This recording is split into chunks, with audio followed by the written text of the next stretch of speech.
I'm Alexi Panos. I love working as a model and TV host, but when I'm not here on set, I live a completely different life.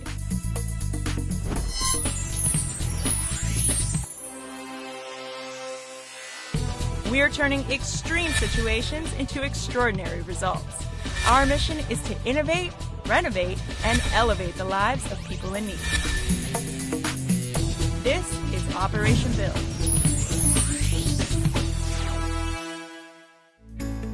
Operation Build continues here in Boca Raton, Florida, to see how lighting can change a home. Our team worked with American Lighting Association to turn good lighting into great lighting. Let's check it out.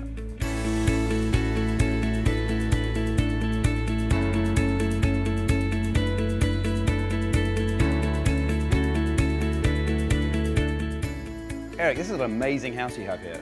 Thank you very much. Lots of lighting in it, I noticed. Yes, we think so. Hi, nice to see you. Great to see you, Alex. Yeah, I see you've met my sidekick, Andrew here. I'm the one that I show up on time on like my... I noticed that. That's why I pay him the big bucks. Now, Eric, do you know he owns a lighting company? I The do. president of Captiol Lighting. Well, that explains why your home is so well lit and it's so beautiful. Why, thank you. Yeah, so tell me about the lighting in your home.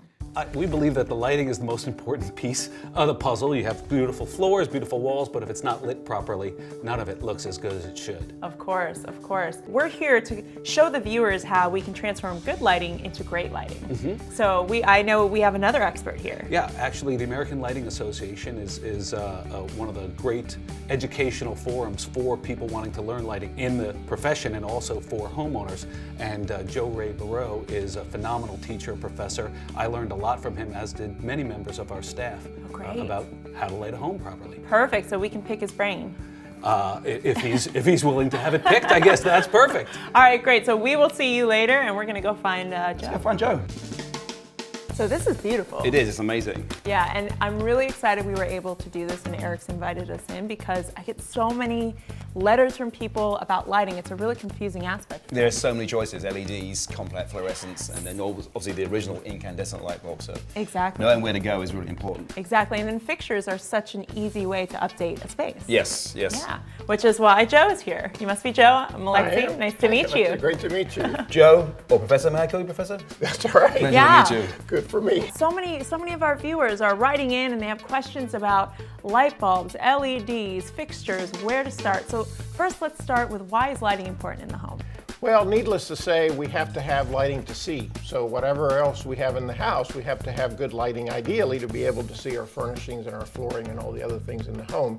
And then lately, there's been just a tremendous amount of change in the industry, both from the technology and from the style part of the equation. There are now numerous alternatives that homeowners have in terms of either incandescent, you have compact fluorescent, you have LEDs, which are really taking over the lighting industry. Yes. LED is actually an amazing technology. It's fascinating to me, and I do seminars where I show a slide of Thomas Edison with his incandescent light bulb in 1879. 1879. 1879. That long ago. Yeah, Wow. and if you think about all the things that we've invented since 1879, Right. you have the airplane, the telephone, as I like to say, even waffle makers. Yes. But The important stuff. Right.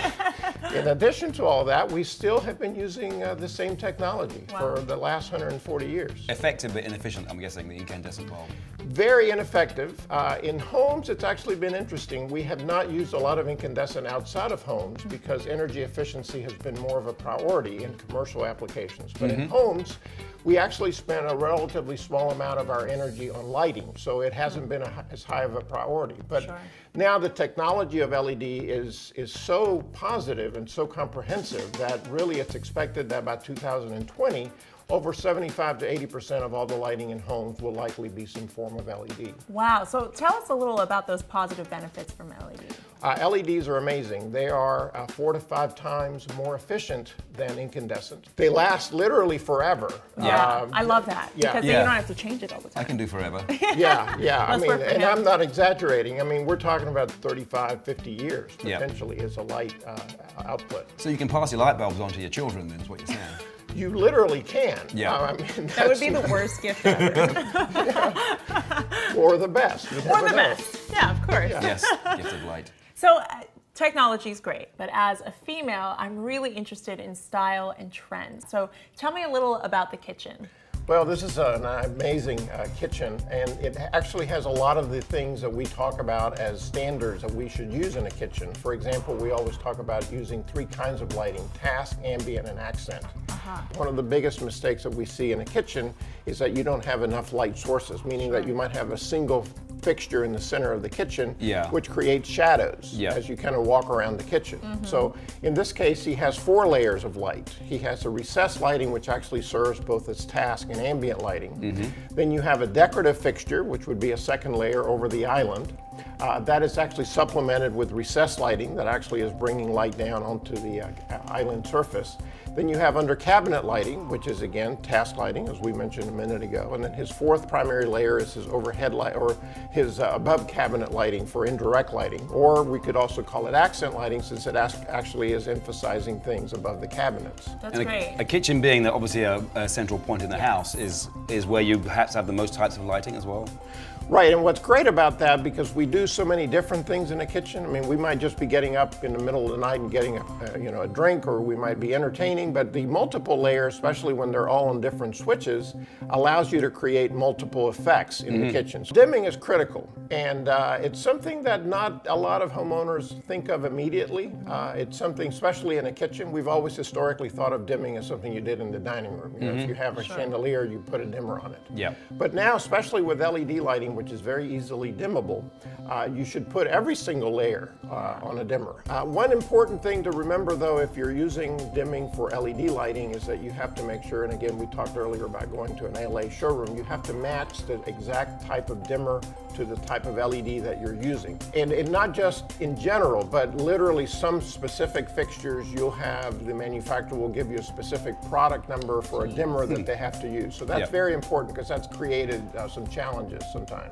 Yeah, and you know, as somebody who doesn't know that, obviously you've got a contracting background and you're the expert. For someone like me who, let's say I'm redesigning my space, how would I go into something if I wanted a really interesting layering technique in my kitchen? How would someone like me go and design that? Well, that's one of the things that ALA showrooms also are able to provide, is that, I mean, there's actually a profession called the lighting design profession, and ALA showrooms have professionals who can actually help you design your lighting. Okay. So it's much more than just, especially today with all the technology and all the various options, it's more than just choosing a light fixture or choosing a decorative fixture. It's a matter of identifying exactly what kinds of fixtures you need, where you need them, and all the various applications in the house where you might have different needs for those kinds of products. So the function and the style are very important. You obviously know what the light's going to be used for, and then you can start looking at types of lighting that will fit that need. That's correct. I mean, obviously, in the end, I mean, everybody wants beautiful fixtures that you can look at, you know, like decorative fixtures, but there's so many other things like recessed lighting, track lighting, under cabinet lighting, LED indirect lighting. They're very technical sometimes, and especially today, it requires really a guiding hand to be able to tell you exactly what you need and where you need to do it. Absolutely. If not, it can feel overwhelming, I would assume. Absolutely, yeah. Well, great. Well, let's go check out some of the other fixtures in the home. Okay, terrific, great. When we come back, we're going to see more fantastic lighting examples. Stay with us.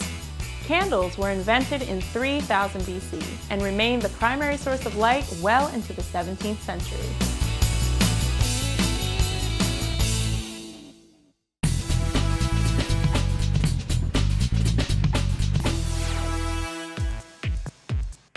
Operation Build is here in Boca Raton, Florida, with our expert on lighting design.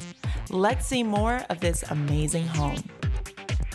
All right, you guys almost done? Almost done. Get to work. Yeah, I mean, honestly, this home is so beautiful, and there's so many different ways to light, and you've done such a great job of doing that. Thank you so much. Yeah, so Joe, tell us about, I think this is pluralism in here, right? See, it's already catching on. I know, I love it. Well, again, we have the same concepts that we talked about in the kitchen in terms of the multiple layers. Sure. So we've got obviously the chandelier, which is the one thing that most people think about when we're dealing with the dining room.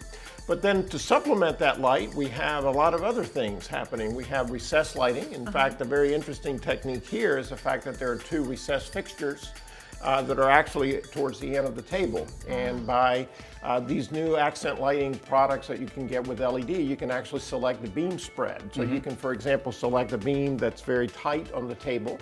so that holidays and so on, you can actually emphasize the china, the silverware. Makes Wow. everything pop. That's great. Yeah. I need pop. Yeah. There you go. We like pop for holiday time. Yeah. That's good. So then we also have some perimeter lighting that's actually being used both for general lighting and for accent lighting on the sides of the room. And then a very, very interesting technique that is actually becoming very popular is the cove lighting effect. Love that. That's above the ceiling there that shines up onto the... Right, so that's usually an architectural detail that you have to work with the builder fairly closely to make sure that you have the right way of putting the lighting up there. But that's another excellent place to put LED lighting, Yeah. because you can kind of put it up there, forget it. Right. You don't have to change it every You don't couple have to years. change it. Yeah, exactly. And then another very important layer in this room are the wall sconces, which as a lighting designer, it's one of the things that I always try to implement into most designs. It's something that many people don't think of immediately, is to use lighting on the walls. But it's always a very elegant technique. That looks amazing. It really does. And speaking about it, you mentioned that trends kind of go in cycles, as they do in everything from clothing to furniture. Right. But let's talk about, buying a major piece for your home. It's a big investment, right? It's not like you're changing out your chandelier every year. Unfortunately, yes. People do tend to buy lights about every 7 years. That's when they redesign their home. We are in an era of self-expression like we haven't really seen with Facebook and all the various social media channels. People want to share what they're doing in their home, so they feel the freedom to be a little bit different. Yeah. So they're able to use pluralism to express many different facets of their personality. I love that. And one of the things I really love about a company like yours is you've been around for a while. So you've seen trends come and go, you've worked in different homes, and you can obviously grow with the consumer as they're growing in their home needs as well. Yeah, we've worked with mothers, daughters, granddaughters, and we've seen their tastes completely change. We've been around 90 years. Wow. So many of our sales associates have been with us decades, but even if they're new, they go through rigorous training so they know the advice to give, thanks to this gentleman here and the great ALA stuff that we avail ourselves to. Now, what about the person who wants something new, wants something different, wants to express themselves, but they don't really know where to start, they don't know what their style taste is? What would you recommend for them? Well, you come into the showroom, you have a conversation with a lighting specialist. Many times, most ALA showrooms will have the sales associate come back to your home to do a walkthrough, get to know your tastes, get to know the size of the space, and work with you to find the perfect piece for your space. That's perfect. I love that. So obviously, like I've said, you have just an amazing space. You've done a great job of showing different types of layering and pluralism. Now that I know those terms, I'm going to use them. Prepare yourself. I'm ready. So thank you for opening up your home to us. We really appreciate it. And of course, thank you for sharing all your expertise. You're very welcome. Yes. All right, so you and I, we've got more work to do. I've learned a lot though. I have too. I'm feeling knowledgeable. That must be new for you. How's it feel? That's good. Yeah. Don't exhaust yourself. All right, guys, we will see you soon, I'm sure. And thank you so much again for everything.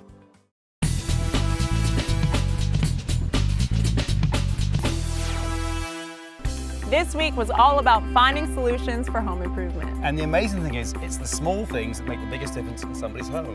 That is so true. So that being said, I would say that this is another mission accomplished. I'd agree. Awesome, high five on that. For Operation Build, I'm Alexi Panos. I'm Andrew Danjumbo, and we'll see you next time. As always, if you know of someone in need or suffering a negative life circumstance, we hope you'll email us. And don't forget to like us on Facebook and follow us on Twitter.